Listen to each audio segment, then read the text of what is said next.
Alright, recording. So hi you guys and welcome to my channel. I'm back with a new reaction video. I highly requested one. You guys have asked me to check out Francis Ngannou. I think his last name is, correct me if I'm wrong, I'm sorry. I'm not familiar with him. He's an MMA fighter. So I thought we'd check out this video called The Story of Francis Ngannou. So yeah, I'm not gonna ramble. Let's get straight into this video. Alrighty, you guys. Let's see. In the UFC and the world of boxing, the heavyweight champion has always been known as the baddest man on the planet. Since 2016, only Stipe Miocic and Daniel Cormier have laid claim to the UFC heavyweight throne.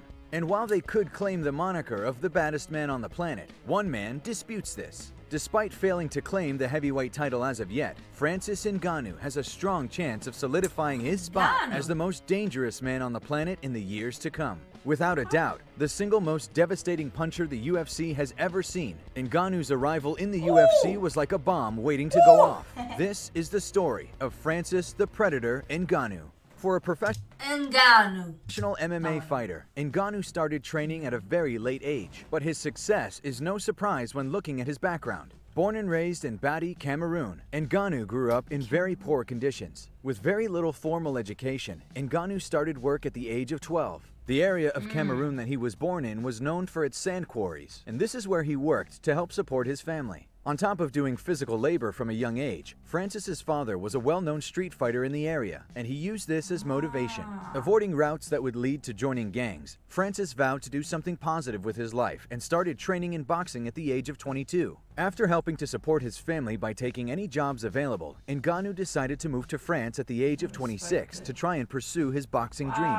Though his dream was held back by 2 months in jail after he illegally crossed the border in Spain, Ngannou finally made his way to Paris with no money and no one there that he knew. After walking around on the streets trying to find a boxing gym, he found one that let him in and gave him $50 to buy some basic training clothes. Though boxing was his first love, the guys at the gym convinced him to try MMA since it would be easier for him to make money. Since the gym was closed on weekends, Ngannou would normally spend his remaining time at any available homeless shelters. Soon enough, he found another gym where he would meet his longtime head coach, Fernand Lopez. Also originally from Cameroon, Lopez took one look at the genetic force What a journey so far. I want to listen in front of him and welcomed him into the gym, giving him a place to stay as well as a bag of training gear. Armed with a desire to do something positive with his life and help his family back in Cameroon, as well as his size, power, and years spent doing intense manual labor, Ngannou started to pursue a career in MMA. He debuted in November of 2013, having his first 4 fights in the French promotion 100% Fight. Though he lost his second fight via decision, Ngannou's 3 other fights in France showed how quickly he was taking to the sport, winning 1 with a knockout and the other 2 via submission. With 2 more wins added to his record, Ngannou was signed to the UFC and made his debut on December 19th in 2015, with a second-round knockout of fellow UFC debutant Luis Enrique. Oh, look at that! C'est très bien, Francis. Ngannou announced his arrival in the UFC. In his second fight, Francis came up against another heavyweight hopeful in Curtis Blades, who would go on his own heavyweight run, despite losing to Ngannou via a second-round doctor stoppage. With his 3rd stoppage in a row against Bojan Mihailovic in July of 2016, Ngannou's 4th performance would see another consecutive finish that saw him starting to gain some serious attention. In the co-main event of a fight night in Albany, New York, Ngannou pulled off an incredible Kimura submission, demonstrating his brute strength and submission skills to finish Anthony Hamilton in the first round.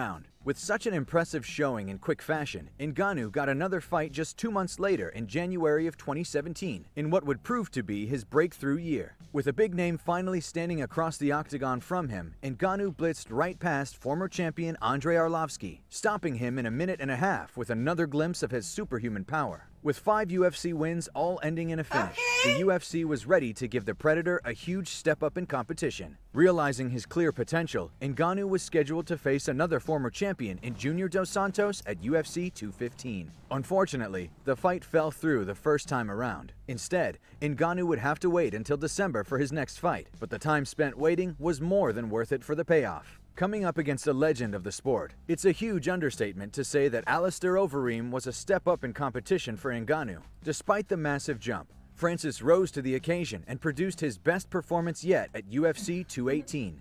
After a tense opening to the fight, Ngannou landed what can only be described as a Mike Tyson punch-out style uppercut, snapping Overeem's head completely back and knocking him out cold. Just 1 minute and 42 seconds into the first round, Ngannou produced one of the most iconic and brutal knockouts to ever take place in the octagon. Ngannou was put straight into a title fight the following January, taking on Stipe Miocic, who had already tied the record for most consecutive heavyweight title defenses. With Ngannou receiving the full force of the UFC hype machine after his knockout of Overeem, the champion felt disrespected.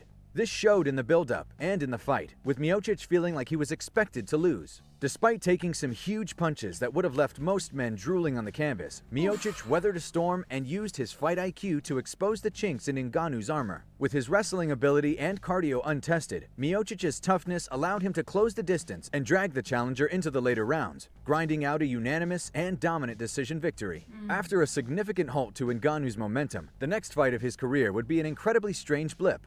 Matched up with the UFC's leader in most knockouts, Francis Ngannou versus Derek Lewis was sold as an all-action firefight between two of the sport's most dangerous gunslingers. With Lewis battling through injuries and Ngannou hesitant to engage after his skill set was exposed against Miocic, the fight became a stalemate and one of the most disappointing fights in recent history. In November of 2018, Ngannou returned to the octagon, ready to end the year on a high and put his last two fights behind him. In a rematch with Curtis Blaydes, his former foe had racked up 5 wins with 1 no contest since their first meeting. As soon as Blaydes attempted to close the distance and implement his wrestling offense, he was faced with the power of Ngannou and was stopped in the first 45 seconds of the fight. In a 3-month turnaround, Ngannou started his 2019 off with an even faster knockout over a former champion. Once considered the best heavyweight on the planet, Cain Velasquez's comeback was cut short after an injury and some bombs, courtesy of Ngannou. On the same card that Ngannou had fought Lewis, light heavyweight champion Daniel Cormier had beaten Stipe Miocic for his title, leaving them set for a huge rematch. While Derek Lewis would get a short-notice title shot against Cormier at UFC 230, the heavyweight title picture was dictated by Miocic and Cormier as they began their trilogy of fights that would play out over the course of 2 years. With Cormier and Miocic battling it out for the belt, Ngannou was left with no other option if he wanted to stay busy instead of waiting for his shot. In June of 2019, 2 months before the rematch between DC and Stipe, Ngannou solidified his status as the third man in the title picture, finally settling the score with Junior Dos Santos after their canceled fight from 2017.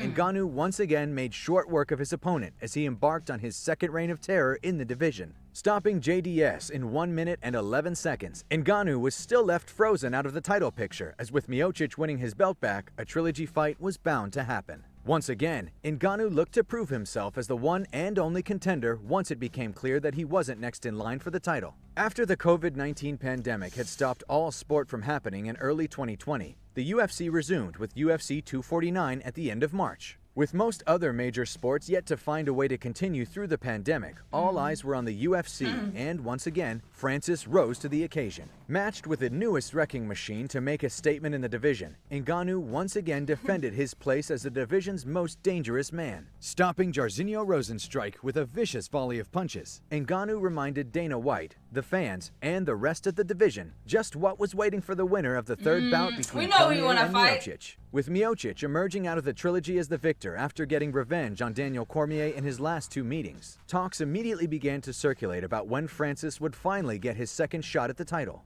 After he had waited so long for it and dispatched every contender put in front of him in emphatic fashion, the fight was finally announced on January 17th. Francis Ngannou will once again challenge Stipe Miocic for the heavyweight title at UFC 260 on March 27th. After his work for his charity, the Francis Ngannou Foundation, which helps to provide sports facilities for young people in Cameroon, bringing a world title back to his birthplace will be the perfect bookend to Ngannou's incredible journey. From the town of Beatty in Cameroon to the streets of Paris to a second shot at the UFC's heavyweight title. Leave your predictions in the comments section below and let us know who you think will come out on top. As always, if you guys enjoyed the video, please be sure to let me know by leaving a like and subscribing to our channel. Apart from that, thanks so much for watching.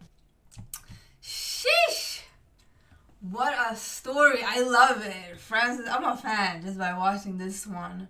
See the obstacles and just, I wouldn't even say late bloomer, like he just got the chance later in life and took it. And just yeah, like some people would be discouraged and be like, oh, it's too late, I'm too this and too that, but he just took it and became a pro. Like, it's amazing. I love it. But yeah, this last one though, have it been? How did it go? Or have they not fought yet? I don't know how old this video is, like I said, but yeah, I don't know. This was a great video, a pretty short one, but still a good one. But I hope you guys enjoyed this one as much as I did. Leave a like, comment, subscribe, all that good stuff. And hopefully I will see you guys in the next video. Appreciate you watching. Bye.